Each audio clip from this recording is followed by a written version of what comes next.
जो प्रॉब्लम्स बनती हैं, कंसेप्चुअल प्रॉब्लम,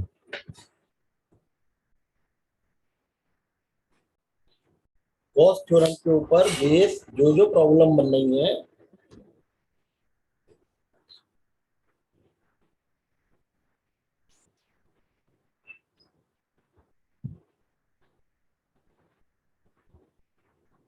उनको हम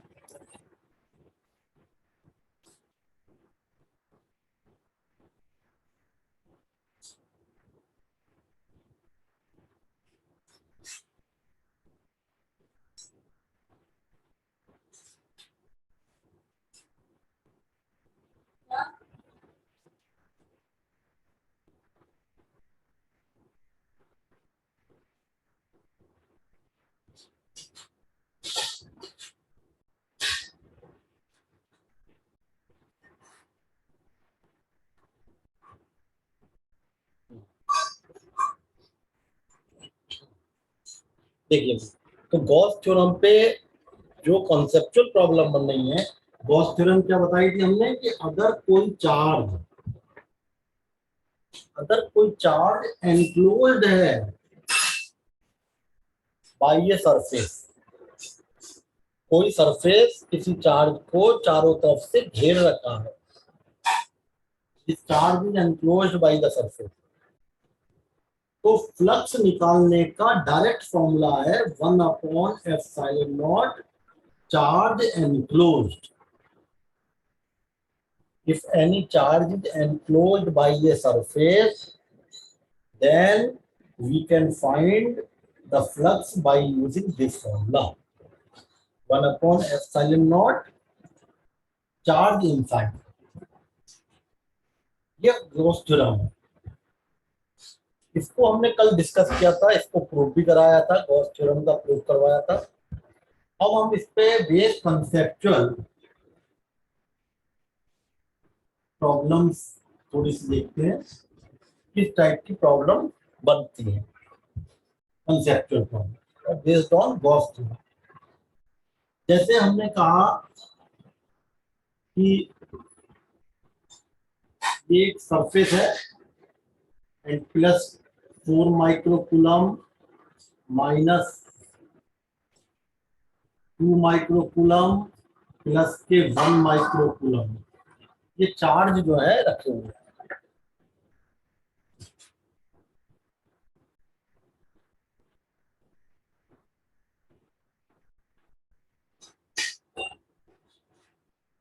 Right? These charges are placed plus 4 microcoulomb plus 1 microcoulomb and minus 2 microcoulomb. These charges are enclosed by the surface. ये जो charges है, these are enclosed by the surface. Surface ने enclose कर रखे। तो कितना calculate electric flux passing through the surface।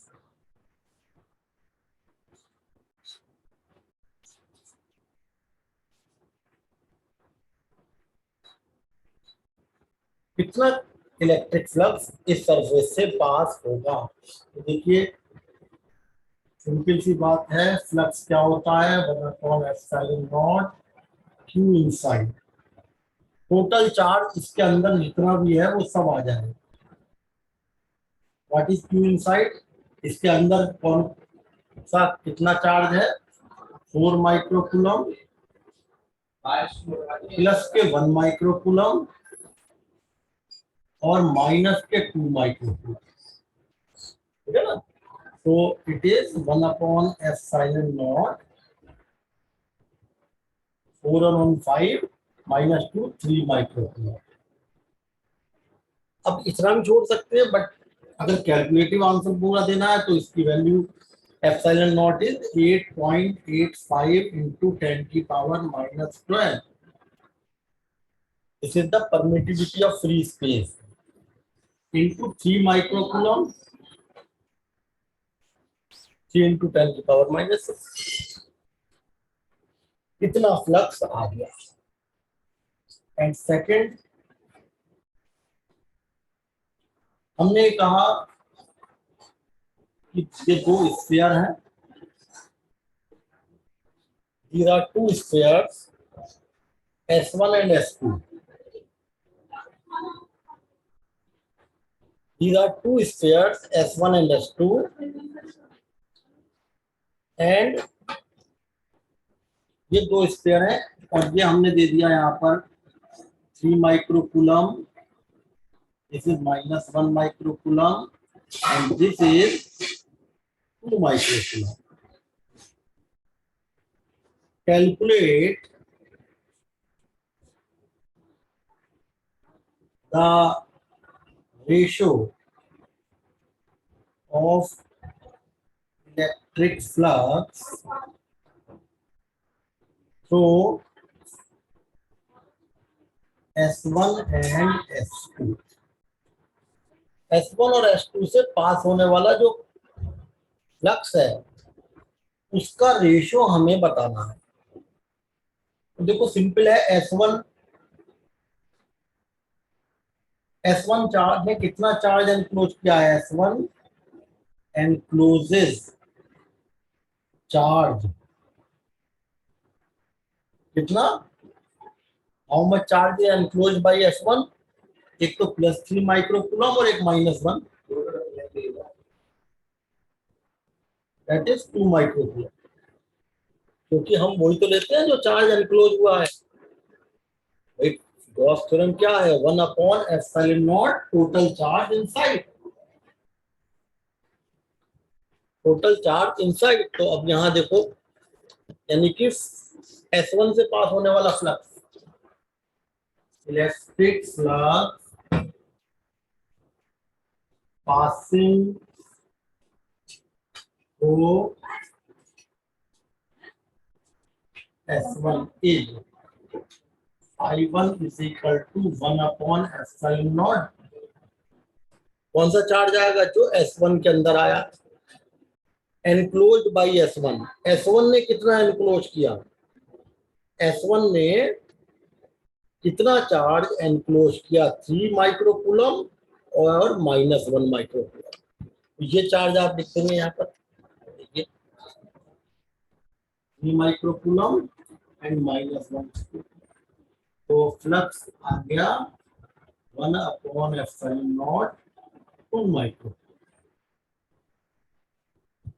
This is the charge enclosed bye S1। अब हम देखें electric flux through outer sphere S2। अब देखिए आउटर स्फीयर ने कितना चार्ज एनक्लोज करा, आउटर स्फीयर ने केवल 2 माइक्रोकूलम का स्फीयर एनक्लोज नहीं किया है, ये वाले भी तो एनक्लोज किए हैं भाई। S2 के अंदर केवल यही थोड़ी कि 2 माइक्रोकूलम का है, ये 3 वाला भी तो इसके अंदर आएगा, ये -1 वाला भी तो इसके अंदर आएगा, सारे चार्ज आएंगे। यानी कि 1/ε0 total charge enclose 3 microcoulomb -1 microcoulomb +2 microcoulomb, 3 -1 +2, all three charges are inside the outer sphere S2। तो ये आपने कैलकुलेट कर लिया, यू विल गेट 5 1/ε0, ये आ गया 4 माइक्रो। अब क्या पूछा है, दोनों के फ्लक्स का रेशियो डिवाइड कर दीजिए, 1/ε0 2 माइक्रोकूलम, 1/ε0 4 माइक्रोकूलम, कितना आ गया भाई, 1/2 आ गया। ये आपका बोर्ड में भी आ चुका है क्वेश्चन कि दोनों के फ्लक्स का रेशियो बताइए, आपने कैलकुलेट करो, how to calculate ratio of flux.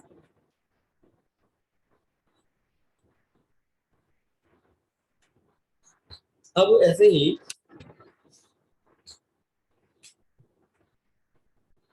हमने कहा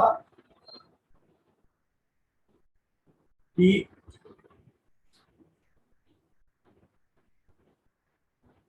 ये चार्ज रखा हुआ है -1 माइक्रोकूलम का 100 पे, ये चार्ज रखा हुआ है 4 माइक्रोकूलम का 300 पे, and again this charge of 5 microcoulomb is placed at 700, right?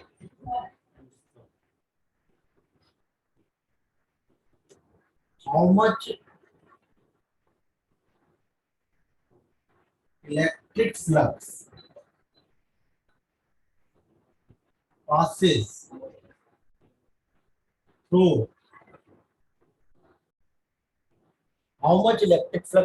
through a sphere of radius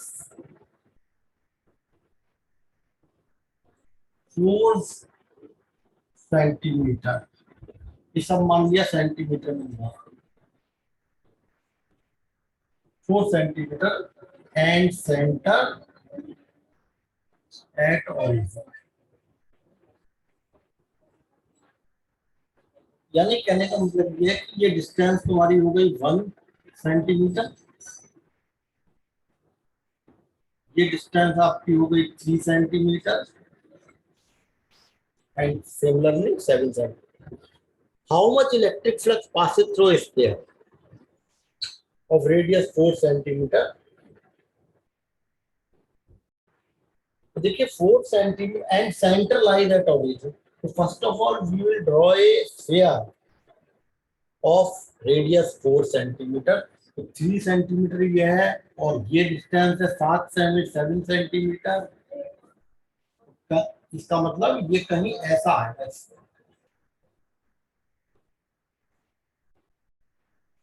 this must be sphere, मतलब ये करीब 3 सेंटीमीटर है, तो ये कहीं पास होगा। तो स्फीयर की रेडियस क्या है 4। तो पहले हम क्या करें, first of all we draw a sphere of radius 4 centimetre, this length is 3 centimetre, it means इसके बियॉन्ड जाएगी, ये हो गया। और ये लेंथ यहां से यहां तक कितनी हो गई, दिस इज 4 सेंटीमीटर की रेडियस। अब ये देखिए कि इस स्फीयर में कौन कौन से चार्ज एनक्लोज है। Draw a sphere of radius 4 centimeter and center at origin। अब हम ये देखें कि इस स्फीयर के अंदर कितने चार्ज आए। चार्ज इनसाइड द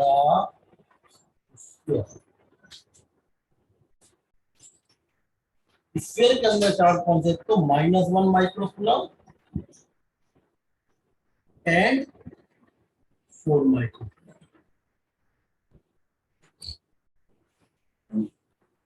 इस स्फीयर के अंदर ये दोनों चार्ज तो आ रहे हैं, 5 माइक्रोकूलम का तो बाहर निकल गया, उसका फ्लक्स से कोई मतलब ही नहीं। तो वही फॉर्मूला लगा दीजिए, फ्लक्स क्या होता है 1/ε0 Q इनसाइड, यानी 1/ε0 Q इनसाइड कौन सा आ जाएगा, -1 माइक्रोकूलम प्लस 4 माइक्रो। तो this is phi is equal to 1/ε0 और 4 - 1 3 micro. This is your answer. इतना फ्लक्स इस स्फीयर से पास होगा जिसकी रेडियस 4 सेंटीमीटर है। तो हमारा क्वेश्चन क्या था कि 1 माइक्रोकूलम का -1 माइक्रोकूलम का चार्ज 100 पे रखा था, 4 माइक्रोकूलम का charge 300 lies on x axis 100 भी एक्स एक्सिस पे लाई करेगा। 5 माइक्रोकूलम का चार्ज 700 पे लग रखा है, यानी एक्स एक्सिस पे। एक स्फीयर है जो इसकी रेडियस 4 सेंटीमीटर है, तो 3 तो यहीं पे होगा, यहाँ से यहाँ तक 3 सेंटीमीटर। ये होगा 3, यहाँ तक तो 4 सेंटीमीटर जो है वो आपकी कहाँ हो, इससे थोड़ा आगे आगे 4 सेंटीमीटर, यानी कि ये sphere, now this is the sphere of radius 4 centimetre. और इसके अंदर कौन कौन से चार्ज आए, एक तो -1 माइक्रोकूलम का और एक 4 माइक्रोकूलम का। तो टोटल चार्ज एनक्लोज्ड आ गया -1 microcoulomb and 4 microcoulomb, that is 3 microcoulomb. तो 1 अपॉन फ्लक्स क्या होता है, epsilon not total charge enclosed, क्या गया 3 micro, this is the answer. और इसको और ज्यादा कैलकुलेट करना है तो वैल्यू रख दो।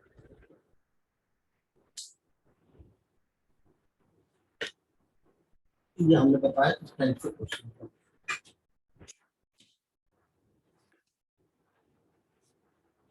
जल्दी देखिए,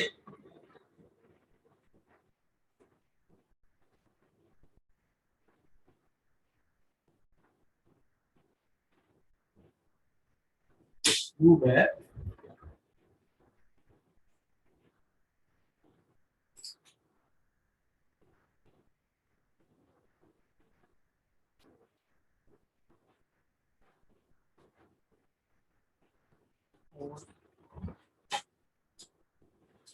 इस ट्यूब हर एक side 2 centimetre and a charge is enclosed, charge is placed in between inside the charge tube is placed at the center of a cube of radius, sorry, of side 2 centimeter. Calculate electric flux. So one phase of that cube, एक phase से पास होने वाला। तो अब यहाँ देखो ऐसे में क्या होगा, टोटल चार्ज, चार्ज जो एनक्लोज किया है क्यूब ने वो क्यों है, तो total flux, total electric flux passing through the cube is, कितना हो जाएगा भाई, 1 upon epsilon not charge inside, and inside charge है क्यूब। इस पूरे क्यूब से पास होने वाला flux 1 upon epsilon not time charge, कौन सा चार्ज, जो इस पूरे क्यूब के अंदर है। ये क्यू चार्ज पूरे क्यूब के अंदर है, इसलिए ये जो फ्लक्स आ रहा है ये पूरे क्यूब का आ रहा है। ये जो चार्ज है क्यू, ये कहां पर है, किसी एक फेस के अंदर नहीं है, पूरे क्यूब के अंदर है, पूरे क्यूब के अंदर है। इसलिए ये जो फ्लक्स आएगा ये कौन सा आएगा, total flux passing through the cube है। यहाँ पे जो चार्ज हम लेते हैं वो चार्ज जिस सरफेस ने एनक्लोज किया है उस पूरे का फ्लक्स आता है। अब ये क्यू चार्ज किसने एनक्लोज करा है, क्या किसी एक फेस ने करा है, ये पूरे क्यूब ने करा है। पहले हम ये देखें, पूरे क्यूब ने एनक्लोज करा है। जब ये पूरे क्यूब ने एनक्लोज करा है तो इसका फ्लक्स जो आएगा यहाँ पे पूरे क्यूब का आएगा, क्योंकि पूरे क्यूब ने ये चार्ज, ये जो चार्ज हमने लिया है जो एनक्लोज चार्ज है ये पूरे क्यूब का है, इसलिए फ्लक्स भी हमारे पूरे क्यूब का है। और एक फेज, इसमें कितने फेज है, 6 फेज है, 6 फेज हैं क्यूब में। तो electric flux through each of the 6 phases.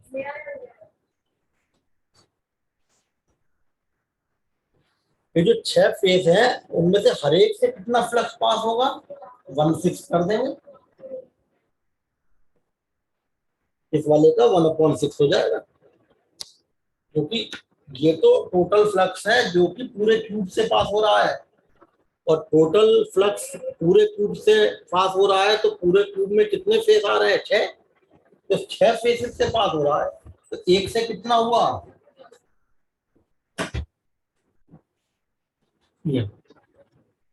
This is the flux passing through one face और ईच ऑफ द 6 फेजेस, हर फेज से इतना फ्लक्स पास होगा, हर एक फेज से इतना फ्लक्स पास होता है।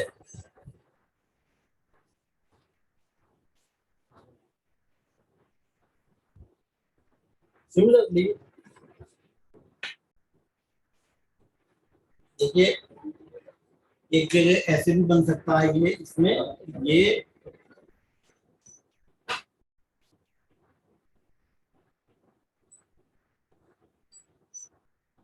ट्यूब है, अब ये चार्ज हमने इसके एक वर्टेक्स पे रख दिया, अंदर नहीं रखा, अंदर चार्ज नहीं रखा है, वन वर्टेक्स पे, if charge Q is placed at one vertex of Q, अगर चार्ज ए अंदर ना रख करके एक वर्टेक्स पे रख दिया, देन टोटल इलेक्ट्रिक फ्लक्स तो ईच फेज, हर फेज से कितना इलेक्ट्रिक फ्लक्स पास होगा। अब इसमें क्या हो रहा है कि इस चार्ज जो रखा है वो 3 फेसेस के ऊपर रख दिया, 3 फेसेस को टच कर रहा है, 3 फेसेस को तो टच करेगा, केवल 3, 6 में से 3 फेस बचे, तो 1/3 इंटू, और कितने वर्टेक्स हो रहे हैं, 8,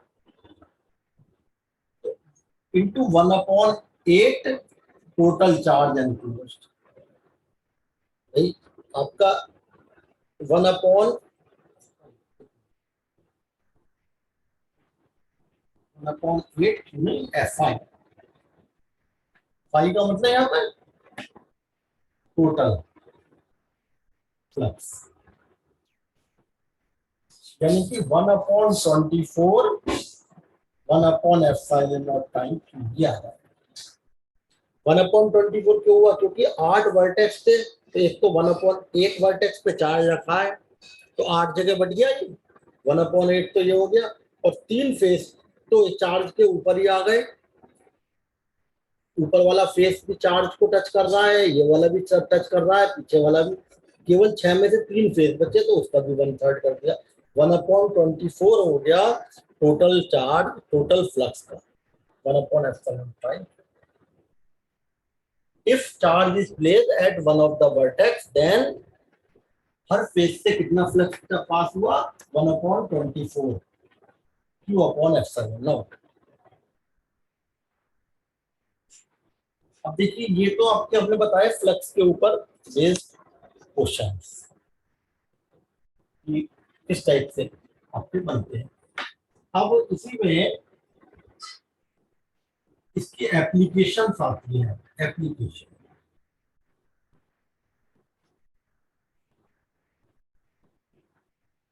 पहली एप्लीकेशन है Coulomb's law,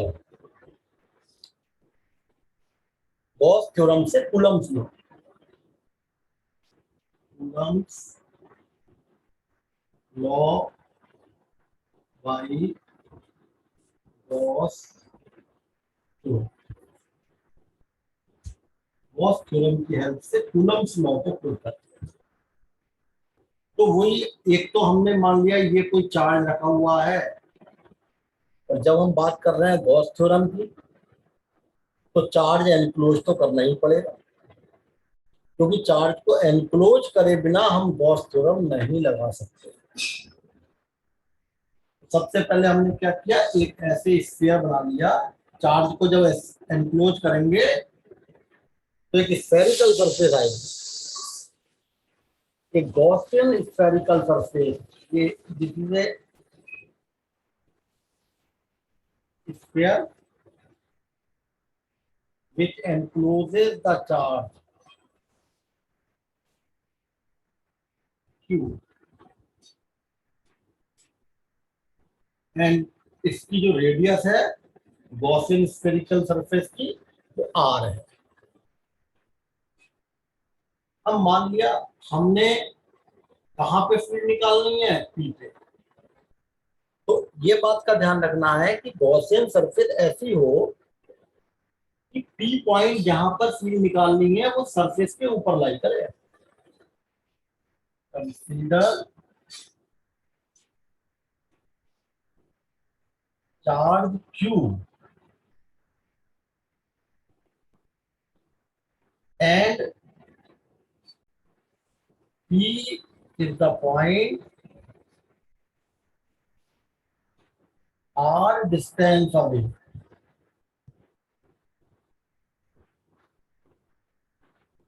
from P, where electric field is to be find out.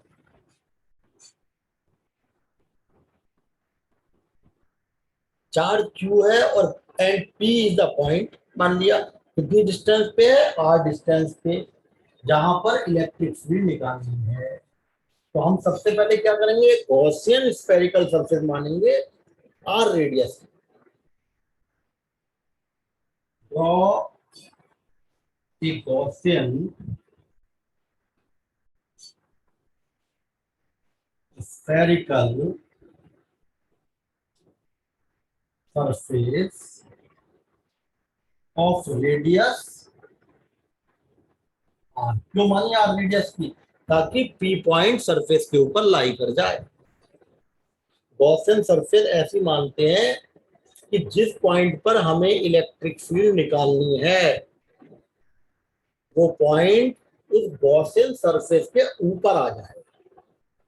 This is a Gaussian spherical surface, और ये चार्ज है, और इस चार्ज की वजह से यहां पर इलेक्ट्रिक फील्ड निकालनी है। वैसे तो सीधे सीधे फॉर्मूला है 1/4πε0 Q/r², but now we are using Gauss theorem. तो गॉस थ्योरम की एप्लीकेशन है ना, तो गॉस थ्योरम से निकालना है। तो first of all we draw a Gaussian spherical surface which encloses the charge Q, जिसने Q चार्ज को चारों तरफ से एनक्लोज कर दिया। एंड देन इलेक्ट्रिक फील्ड कैसी होगी, what is the direction of electric line of force, what is the direction of electric field, radially outward, charge की वजह से। इस सरफेस के ऊपर P पॉइंट पे हमने एक क्या ले लिया, स्मॉल सरफेस एलिमेंट ले लिया, और जैसे कल बताया था कि दिस इज द स्मॉल, ये जो पूरी सरफेस है, स्फीयर है, गॉसियन सरफेस, ये मान लिया it is made of small number of elements, small number of area elements, surface elements. और एक एलिमेंट हमने कहां पे ले लिया, P पर, और एरिया वेक्टर की डायरेक्शन किधर होती है, सरफेस के ऊपर बाहर की तरफ नॉर्मल खींचते हैं, कल भी बताया था मैंने। सरफेस के ऊपर हम बाहर की तरफ नॉर्मल खींचेंगे, ds वेक्टर। तो consider a small surface element ds at P। अब electric field electric field and DS vector वो कैसे हैं? इलेक्ट्रिक फील्ड भी रेडियली आउटवर्ड होती है, बाहर की तरफ होती है, और डीएस वेक्टर भी बाहर की तरफ है। Both are radially outward. इसका मतलब दोनों क्या हुए? पैरेलल हो गए, थीटा दोनों के बीच का 0 डिग्री। इलेक्ट्रिक फील्ड भी ऐसी आ रही है, एरिया वेक्टर भी ऐसे ही आ रहा है, सरफेस एलिमेंट डीएस है। पी पर लिया क्योंकि हमें पी पर इलेक्ट्रिक फील्ड निकालनी है। तो ये हमारा चार्ज है, and this charge is enclosed bye A Gaussian surface, and you must remember that the Gaussian surface should be taken such that the point P must lie on the surface. तो P point है, ये surface के ऊपर लाई करना चाहिए। तो हमने R radius की गॉसियन सरफेस मानी, इसके ऊपर स्मॉल एलिमेंट सरफेस ले लिया ds। ds वेक्टर किधर लेते हैं? बाहर की तरफ एक नॉर्मल खींचते हैं, and also electric field is radially outward. दोनों के बीच में एंगल थीटा 0 डिग्री बन गया। अब गॉस थ्योरम से टोटल फ्लक्स क्या, एक तो टोटल फ्लक्स क्या आएगा? Total electric flux through Gaussian sphere.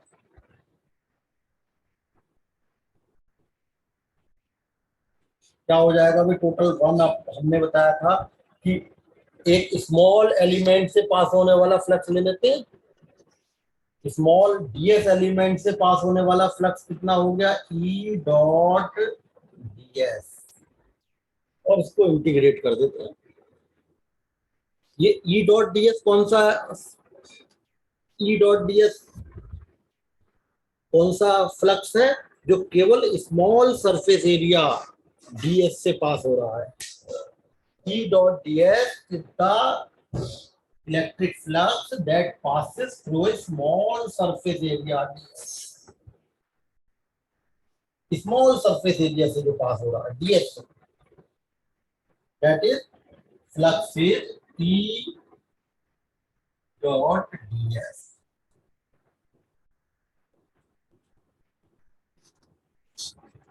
And you में आल्सो अप्लाई, क्योंकि क्लोज सरफेस है, ऐसे भी लगा सकते हो, और क्लोज सरफेस इंटीग्रेशन ऐसे लगा सकते हैं। दिस इज कितना हो गया? इनके बीच का एंगल कितना है भाई? cos 0 degree, because you see that both electric field and ds vector are radially outward, both are in the same direction। Electric field and DS vector दोनों एक ही डायरेक्शन में है, दोनों के बीच का एंगल 0 डिग्री आ गया। E D S cos 0 1, and E को बाहर रख लीजिए, डीएस का integration, and this is close surface लगाना चाहें, and this is total surface area 4 pi R square. DS is the small surface area, और जब आपने इसका इंटीग्रेट कर दिया क्लोज पूरी सरफेस के लिए, क्योंकि क्लोज सरफेस है, उस पूरे सरफेस का एरिया स्फेरिकल सरफेस है 4 पाई आर स्क्वायर के आगे flux. This is one way of finding electric flux. ठीक है भाई, क्योंकि इलेक्ट्रिक फील्ड और एरिया वेक्टर सेम डायरेक्शन में थे, इसलिए cos थीटा जो है वो cos 0 डिग्री हो गया। E D S cos 0 1, E D S, E बाहर रख लिया, डीएस का इंटीग्रेशन, डीएस छोटा सा सरफेस एरिया है, उसको इंटीग्रेट कर रहे हैं तो टोटल सरफेस एरिया आ गया, और स्फीयर का टोटल सरफेस एरिया होता है 4 पाई आर स्क्वायर। अब एक बार तो फ्लक्स ऐसे निकाल लिया, और क्योंकि गॉस थ्योरम की एप्लीकेशन पढ़ रहे हैं हम, तो भैया गॉस थ्योरम का तो यूज करना ही पड़ेगा। एप्लीकेशन का मतलब ही क्या रहा? फिर एक बार हम फ्लक्स गॉस थ्योरम से निकालेंगे, फ्रॉम गॉस थ्योरम